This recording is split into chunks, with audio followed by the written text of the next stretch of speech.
Hey, what's going on, everybody? Appreciate you for tuning in. Hopefully, you enjoyed. If you do, check out some other videos and content. But I want to talk about Patriots. I've been starting to do these kind of weekly recaps of their games and everything like that. So I'm going to talk about the Pats Rams game that happened this past weekend. Also, talk about some news that happened with the team as well as the 2022 draft has come into view because of a recent roster move. So I want to talk about those two things on this episode. And yeah, so if you're new, appreciate it. Welcome into the channel.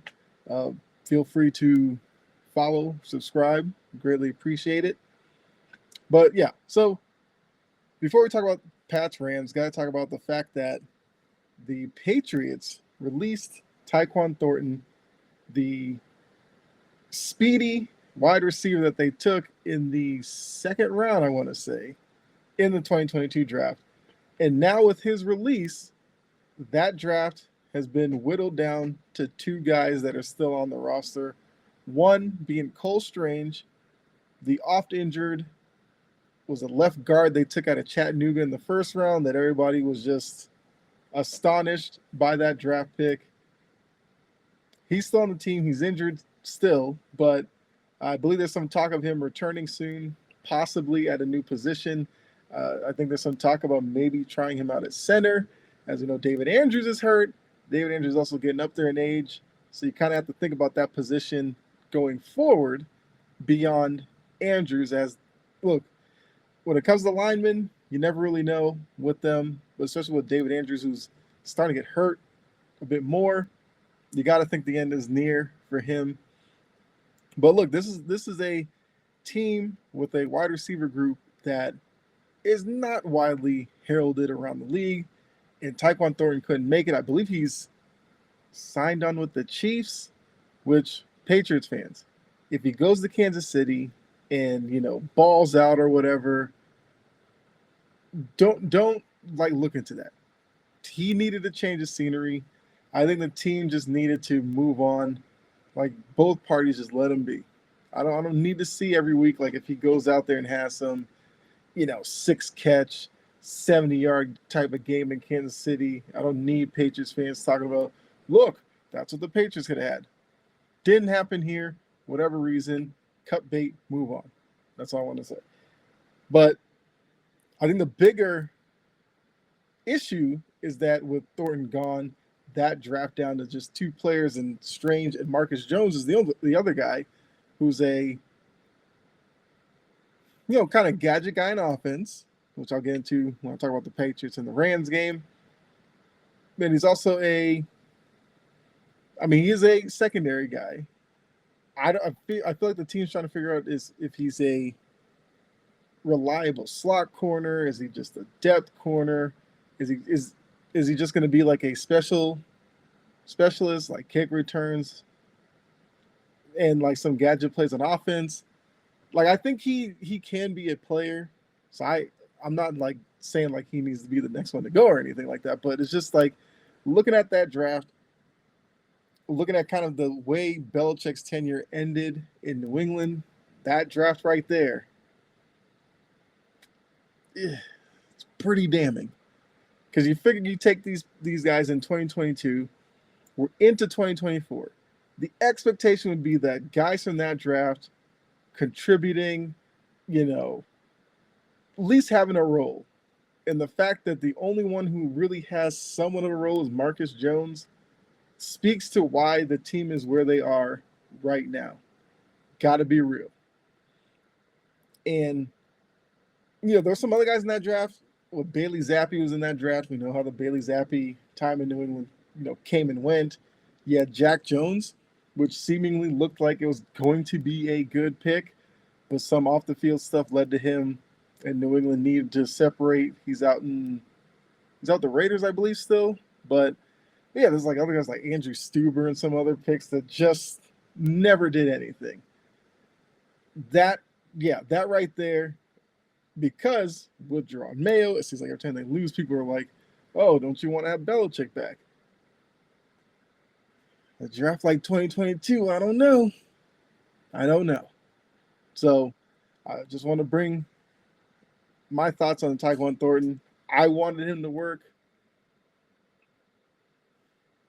He flashed the speed, but durability was an issue, and kind of catching was an issue.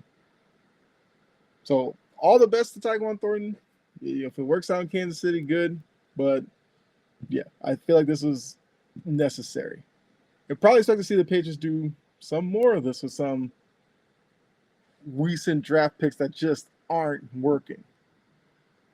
So let's move on to the game. The Patriots did lose to the Rams 28-22. They're now 3-8 on the season. And look, I feel like I say this every time I do one of these. Wins and losses, yes, are important. With this group, like I just mentioned with the 2022 draft, like that's why the team is where they are. This season is all about trying to rebuild something. So when I look at games like this, got to look beyond the scoreboard because, yes, it was a game that the Patriots, you could say, possibly had a chance to get a win, but they didn't. But for me, I need to look beyond just the scoreboard and see, are there things to build off of? Because I think that's more important in terms of where the Patriots are in 2025 and beyond than necessarily games that they aren't winning this season. And I got to say that in this game, I thought that Drake May had a pretty good showing. He was going up against somebody in Matt Stafford, who I believe during the broadcast we learned Drake May is like a big fan of Matt Stafford and kind of models parts of his games after him. To be honest, once I heard that, looking at some of the throws Drake May made in this game, there is a little Matt Stafford in there. So if he turns out to be somewhat of Matt Stafford, I could live with that. I mean, couldn't you? But yeah, so this game we saw the reemergence of Kendrick Bourne. We know he didn't play against Chicago. He had 5 catches, 70 yards. He had a touchdown. The touchdown pass was a great throw from Drake May. Quick 3-step drop. That plant leg hit, fired it in to Bourne, who beat his man off of the slant, caught it. Like, it was a great play. Something to build off of. We also saw kind of Hunter Henry come back into a more prominent role in the passing game. He had another 6 catches as well. Demario Douglas had 4 catches for 59 yards. And look, we saw some more creativity. We had a big man touchdown. Played down on the goal line with Darian Lowe blocking on the left side. Went out into the pattern, wide open. Drake May floated it over to him and he caught it. Like stuff like that. I feel like that's the kind of things we want to see. Look, if they're going to be 3-8, 3-9, whatever their record ends up being, show some, like, don't be predictable. And I think when you look at the Mac Jones era in New England, they were bad. They were predictable, which made them almost unwatchable, or at least not a joy to watch. I feel like with this group, especially with Drake May at quarterback, they are kind of fun to watch. It can't be just me either. Like, you got to let me know in the comments if you believe me, if you were with me on that you find this team intriguing at least. Yes, the football isn't all the time great football, but it's intriguing. We saw Drake May use his legs a little in this game as well, which I think, with that and his ability, I feel like he's been a little bit better at it than some of us even thought. Now the question is going to be, like, let's say as we go into the rest of the season and next year, next year and beyond, obviously, but do we start seeing designed runs for Drake May? Like, what is the evolution of this offense as we see more and more abilities from Drake May from week to week? I feel like that's the next thing now. That puts, Van Pelt into focus and everything like that. But I feel like we're seeing every game now little wrinkles. I'm here for it.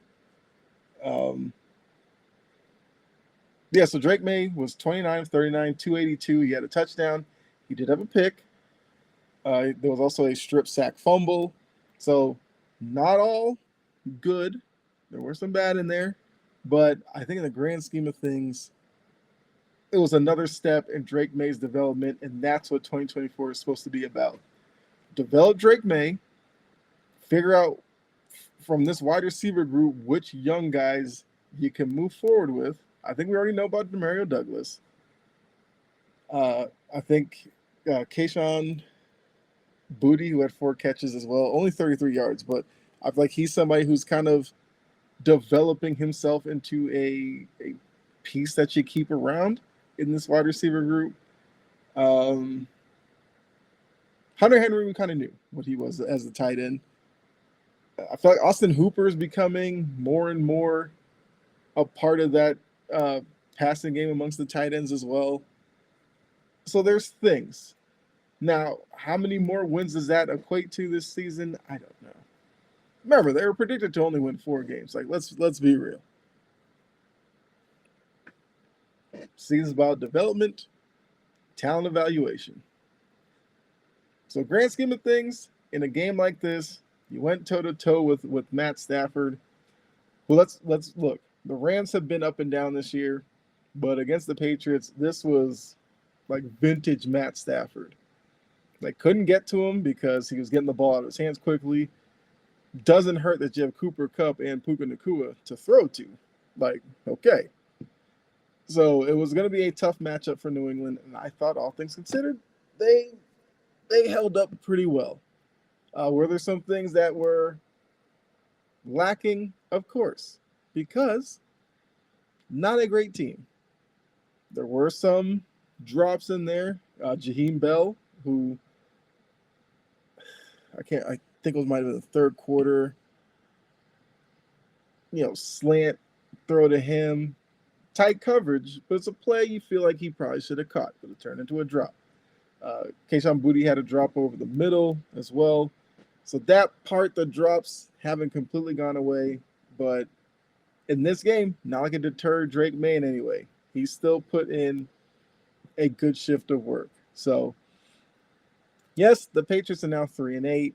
They, hold on a second. I'm trying to remember who they play this weekend now, but they head down the road to Miami. That's what they play, Miami. Another test for Drake May and this group. We'll see. So obviously, I'll be here to kind of give you my thoughts after that game. But yeah, so once again, Patriots lose 28-22, 3-8, but Drake May had a good game. I feel like that's what I'm watching each week. I am just solely focusing on Drake May, and I got to tell you, as the conclusion to this episode,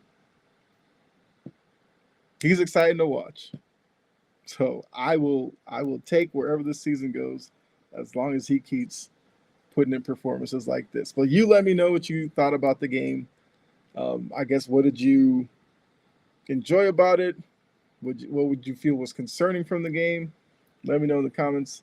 And yeah, we'll talk about it down there. We appreciate you tuning in. I really do. Once again, if you're new to the channel and you enjoyed this, make sure you check out the other content and follow or subscribe. And leave a like as well. If you're listening to the audio version, trying to get more into the audio version, like on Spotify or wherever you listen to podcasts, leave a review and a comment as well. Would appreciate that also. But I'm going to go ahead and get out of here. You enjoy the rest of your day. I'll see you next time. Be safe. God bless. I'm out of here. All right. Bye.